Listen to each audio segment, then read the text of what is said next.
Salut à tous et bienvenue sur Tarif et News, semaine 8. Alors, semaine bien chargée pour moi.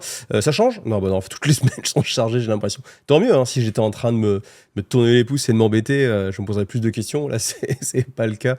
Donc, comme vous le voyez, voilà, du 23 au 25 février, on a le Festival international des jeux de Cannes. J'y vais tous les ans, c'est vraiment l'occasion de rencontrer pas mal de monde, des éditeurs aussi. Donc, ça me permet peut-être voilà, d'avoir des futurs partenaires pour la chaîne, évidemment. Toujours est-il que, comme j'étais en tournoi de Conquest dimanche dernier, hier, donc, c'était un super vraiment événement. Il y avait 36 personnes, je crois. On était au Mans. Et Conquest, c'est vraiment génial. Hein. On est parti à 5.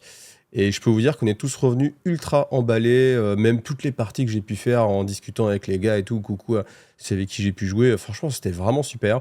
Donc, je pense que je vais continuer à vous parler beaucoup de Conquest. Et je pense qu'il y a vraiment un super avenir pour le jeu parce que les figurines, elles commencent vraiment à être superbes. Ils font plein de sorties tous les mois. Et vous avez un système de jeu. C'est système de jeu. Système de jeu. Et pourtant, Dieu sait que j'aime pas les jeux de régiment. Mais alors là, je suis vraiment fan. Je trouve que c'est vraiment hyper intéressant. Bon, en tout cas, on aura l'occasion d'en reparler. Mais c'est pour ça que je voulais récupérer un peu d'énergie. Puis comme il y a Cannes, faut se taper une journée de route. C'est pas rien, j'y vais en voiture. Du coup, je me suis dit non, je vais pas faire de live lundi midi. Donc lundi midi, il n'y a pas eu de live. Et puis, vous voyez, non plus, je vous ai pas préparé de vidéo lore jeudi. Parce que d'habitude, ça fait, je sais pas, je crois que ça fait à peu près 2 ans et demi que je vous fais une vidéo lore tous les jeudis. Toujours. Et là, je me suis dit, bon, je pourrais, mais ce sera un truc bâclé, j'ai pas l'énergie, et ça va me crever d'autant plus pour la semaine, on sait jamais. Donc, voilà, tant pis, vous n'aurez pas de vidéo ce jeudi-là. Donc, ensuite, mardi, demain, en live, exceptionnel. Des invités exceptional. Sakos Figous, l'émission consacrée aux jeux de figurines spéciales Warhammer 40 000, avec Vincent de Planet Wargame et Félix de la Wargame Home. Donc si vous avez une dent jointe, c'est à partir de 21h sur Twitch. Et voilà, comme ça on parlera de notre jeu Warhammer 40 000, qui est sans doute le jeu qu'on a plus pratiqué, je pense, tous les trois. Ensuite, mercredi 21h, il y aura une rediffusion sur de la peinture. Là, c'était du Conquest, justement, des figurines. Et puis, on parlait pas mal d'IA, donc si vous avez envie, ça peut être assez intéressant pour avoir les avis. Donc jeudi, incroyablement, pas de fluff, mais bon, voilà. Vendredi, ensuite, à 18h, ce sera une rediffusion de Rumble Slam. Alors pourquoi je le mets en rediffusion? Parce que je trouve que cette partie que j'ai fait en live, eh bien, elle était suffisamment qualitative, je pense, pour que ça puisse paraître comme une sorte de rapport de bataille. L'action était sympa et le jeu, il est vraiment très très bien aussi, franchement. S'il y a des jeux que je peux vraiment vous conseiller, c'est Rumble Slam, parce que en termes de tarifs, c'est un des jeux les moins chers. Le seul moins cher pour moi, c'est Gazland, ou alors des jeux où on réutilise ses figurines, des jeux agnostiques. Mais un jeu avec ses propres figurines, etc., Rumble Slam, c'est vraiment pas cher. Et au-delà du prix, ça veut dire qu'on met pas beaucoup et on essaye un jeu.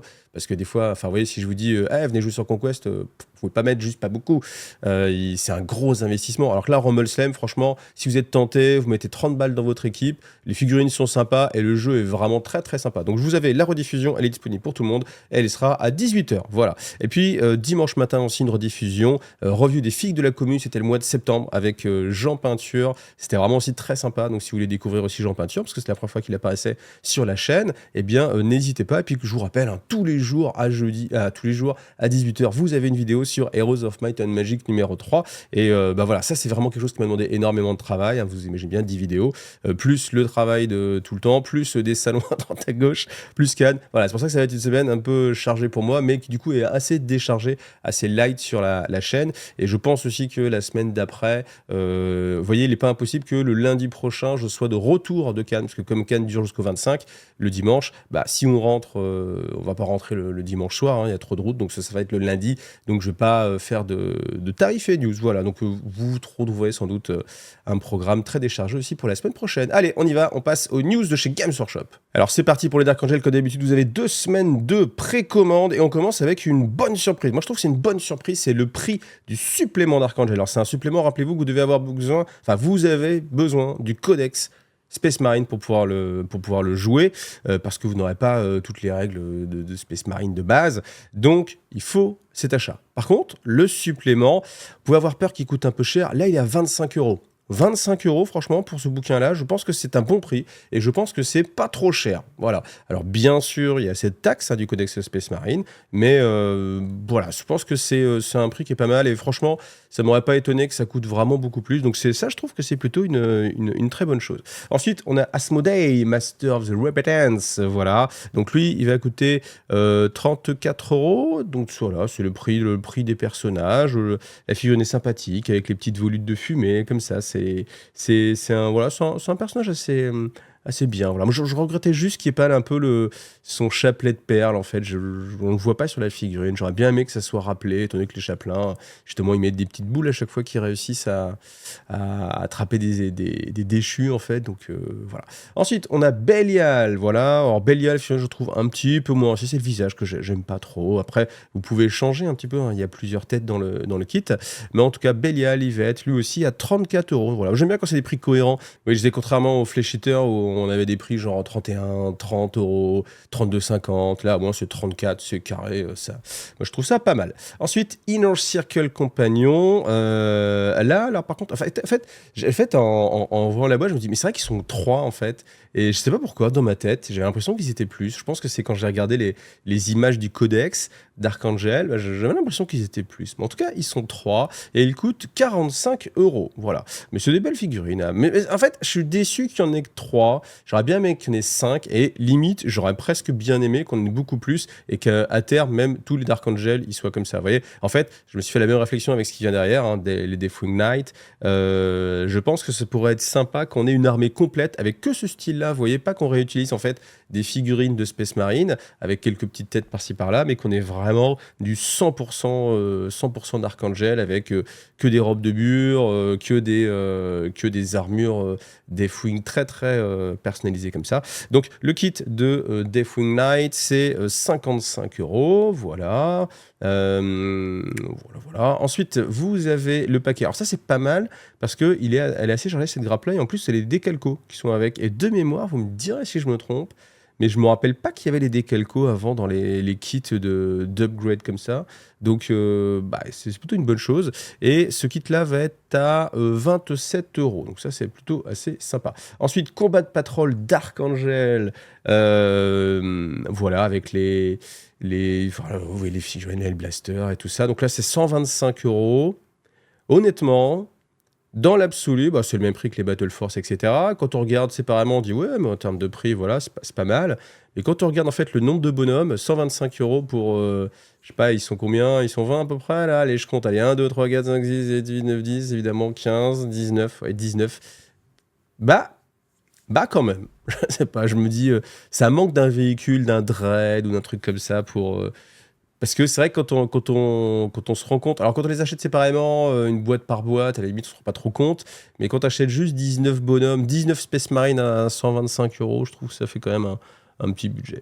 Ensuite, Dark Angel, vous avez les dés. Donc, les dés, voilà, vous, comme d'habitude, faites-vous plaisir si vous avez le budget, si vous avez envie. Ils sont, je vais vous dire ça, je n'ai pas trié mon truc, ils sont, je sais plus, mais c'est trop cher. C'est forcément trop cher. Ils sont à 23 €. 23 € et vous allez aussi avoir les cartes et les cartes sont à 25 €. Voilà. Bon, après, vous me direz, entre des bouts de papier un peu rigides, cartonnés, et des vrais objets manufacturés en 3D, en simili-marbre, c'est plus les cartes qui sont chères. Bon, c'est vrai, ça se défend. Ensuite, Legionnaires Astartes Siege Breaker Console, qui va être disponible chez Forge World, donc je n'ai pas le prix à vous donner, voilà. J'aime bien les petits effets holographiques à chaque fois, comme ça, là, ça c'est plutôt sympathique. Ensuite, vous avez du bouquin, vous avez Lazarus, qui ne sera pas en français, voilà. Et là, vous avez Cypher. Alors, là, quand on lit En fait, moi, Cypher, vous savez, c'est un bouquin. Si vous suivez Tarif et News, je crois que j'en ai parlé au moins 5-6 fois à chaque fois en disant, mais putain, c'est que ça vient en français. Et là, du coup, j'étais là, Cypher. Ah, alors, il n'y a pas marqué français en haut, parce que souvent, des fois, il y a marqué français ici en haut. Donc là, il n'y a pas marqué français. Alors, il y a marqué French, mais c'est le nom de l'auteur. Attention, c'est un piège. Donc, voilà, puis j'ai fait, mince, mais il est toujours pas en français. Et alors, en fait, après, je me suis dit, ouais, mais pourquoi ils ressortent? Mais c'est parce qu'en fait, ils ressortent les bouquins en plusieurs modèles. Par contre, ce n'est pas visible ici, mais j'ai un prix pour un bouquin Cypher Seigneur des déchus en français à 18 euros. Donc ce qui veut dire qu'on ne le voit pas là, que ce n'est pas présent ici, mais que sans doute on va pouvoir enfin avoir Cypher en français. Alors, je sais pas pourquoi il est pas là.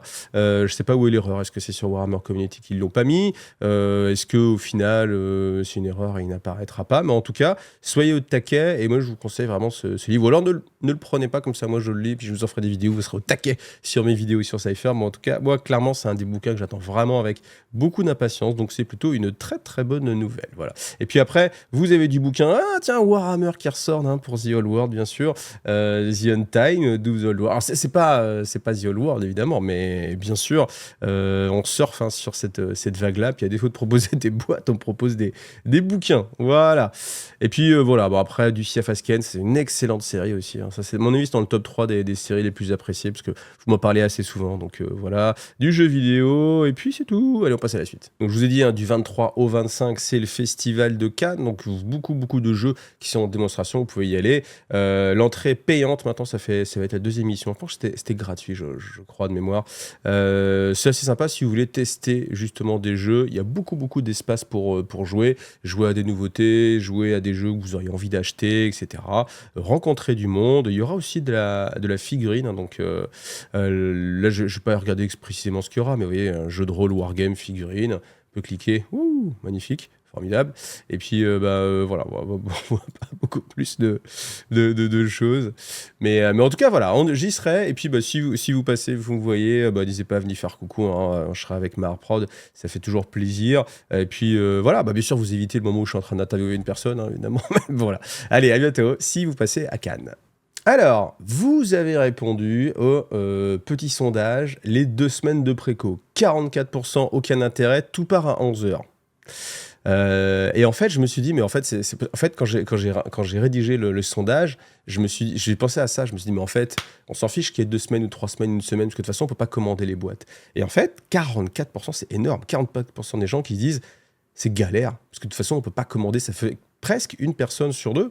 On grossit un peu le trait, mais presque une personne sur deux ne peut pas avoir de figurines. On n'arrive pas à les commander. Ça laisse songeur quand même comme stat. 11%, donc ça laisse du temps pour aller en magasin, voilà. Donc ça c'est pas mal, mais vous voyez, on est quand même sur 10% des gens qui vont en magasin, vous voyez. Peut-être. Alors peut-être qu'après, dans ceux qui répondent, peu importe, trop long, etc., ils vont aussi en magasin.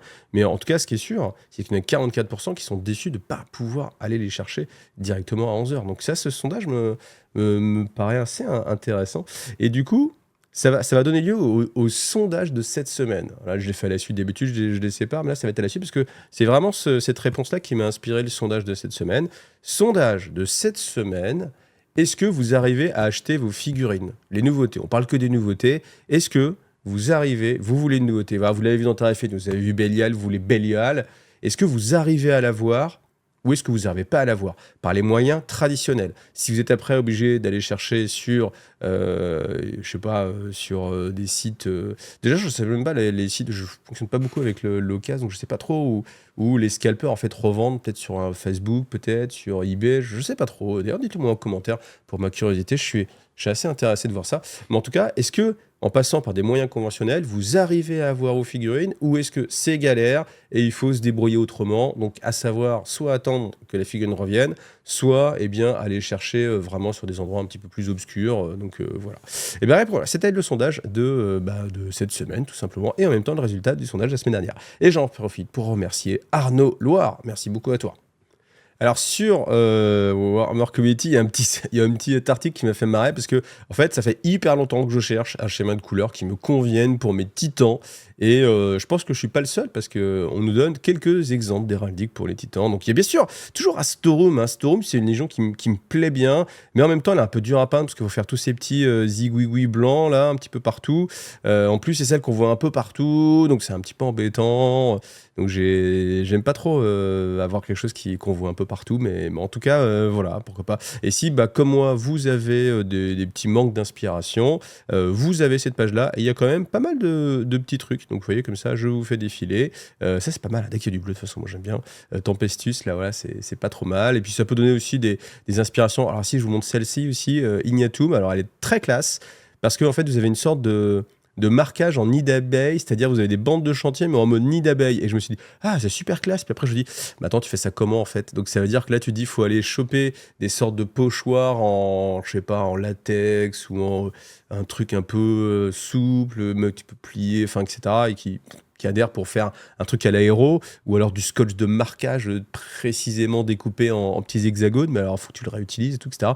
Donc c'est galère, mais par contre, eh ben, ça pète. Et là, je me suis dit, bah, c'est tout l'avantage de faire les trucs par ordinateur, parce que peuvent se faire plaisir avec des schémas de couleurs. Alors je trouve ça inspirant, j'aime bien le côté hexagone comme ça, c'est pas mal, mais bah, la réalisation, c'est juste impossible. Donc bah, bonne chance, s'il y a des mecs qui se lancent là-dedans, franchement, envoyez des photos sur la communauté TV ou sur Discord, parce que je suis vraiment, vraiment curieux. Même si quelqu'un a envie pour un défi de le faire, mon gars, bonne chance à toi.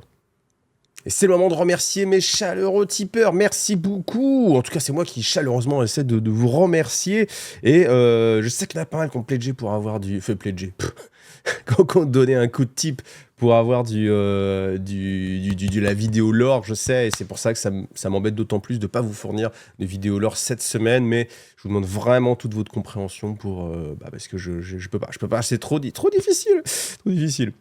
Donc bien sûr, comme vous êtes très gentil avec moi aussi, c'est pour ça que vous typez, vous dites non mec, vas-y, prends soin de toi et tout, on te voit en pleine forme, donc pour que nous fasse des vidéos lore exceptionnelles, donc vas-y, prends un petit peu de repos, merci, merci. Et donc allez, merci aux tipeurs qu'on rejoint, donc merci Ragnar, qui a fait un bel effort, on sait tous les deux pourquoi, merci Ragnar, merci à Barnabix, merci Dimitri, merci Jean-Louis Boy, merci aussi Elix, merci un gros bisou au troll chevelu, merci Nicolas et merci Tony. Merci à vous tous et des gros bisous.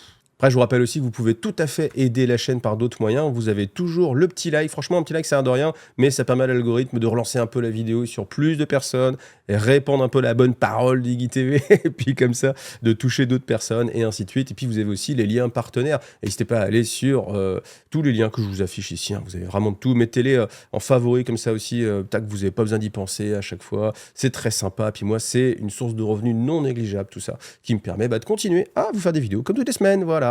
Alors la petite révélation du jour, ça va faire plaisir parce que c'est une figurine que je trouve vraiment très jolie. Donc c'est le Kroot spécialiste, Lone Spear Snap Specialist, Bust Tank. Alors Bust Tank, ça fait plaisir parce que c'est pour l'instant c'est vraiment la crainte que j'avais sur une armée full Kroot, c'était de se dire mais comment tu pètes les véhicules en fait. Donc voilà. Alors je sais pas si je sais ce que j'imaginais. Moi j'imaginais vraiment un Great Narlock, c'est-à-dire vraiment ce qu'on avait un petit peu chez Forge World, avec peut-être je sais pas une sorte de méga canon. Alors peut-être un canon Kroot, mais un truc qui dépote et qu'on voit solidement les tanks valser. Et à la place, on a ce lanceur de javelot, voilà, avec des javelots explosifs. Donc, on n'a pas les règles, donc je ne sais pas ce que ça va donner, parce qu'en fait, on a les deux possibilités. En fait, on a le Kroot Long Gun et on a les javelots explosifs. Là, on n'a pas les règles des javelots. Par contre, sur le Long Gun, donc c'est de l'arme de précision, c'est heavy, c'est range 36, attaque 1, ça touche à 3+, force 6, PA-2 et dommage 3. Donc, c'est pas mal, parce que ça peut quand même vraiment gérer un petit personnage. Après, voilà, il faudra faire plusieurs shoots. Plus bon, précision, il faut avoir un petit peu de chance malgré tout. Mais... c'est pas mal, c'est pas mal, c'est pas mal. Faut voir bien sûr le coup en point, faut voir si c'est tout seul ou pas. Je pense que ce sera peut-être une escouade. Mais en tout cas, là, c'est vraiment ce profil d'arme, ce côté anti-tank. Alors déjà, vu que le mec, il le lance à la main, je pense que ça va pas aller bien loin.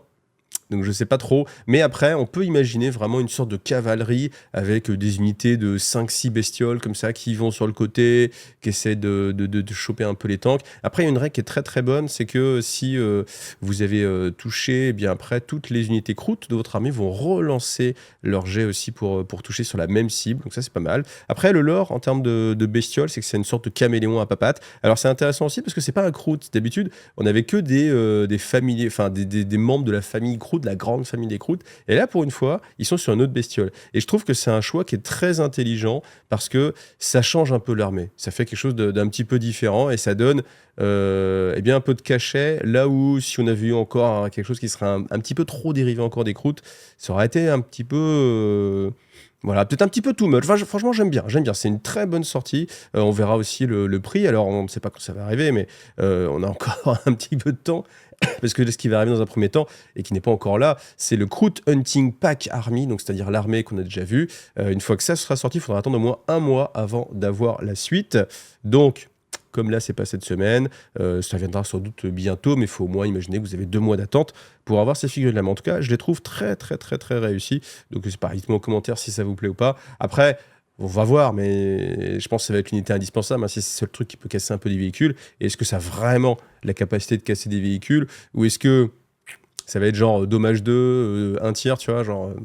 ouais, donc on verra bien. Voilà, mais en tout cas, ça fait quoi qu'il arrive plaisir, parce que la figurine est très très jolie. J'aime beaucoup la bestiole, et j'espère qu'il y aura possibilité de les monter de façon assez différente pour avoir vraiment des sortes de troupeaux de ces bestioles-là. Mais ça laisse pas trop suggérer ça. Et voilà, c'est terminé pour cette semaine. Je vous donne rendez-vous peut-être à Cannes, hein, si vous passez à Cannes. Et puis sinon, voilà, toute la semaine avec des petites vidéos, des petites rediffs et surtout le live de demain. Je pense que ça va être vraiment sympa avec Vincent et Félix sur Warhammer 40 000 spécial 40K. Donc je compte sur vous les Wargamers et les Planet Wargamers et les Room Metters. Allez, à bientôt. Salut à tous.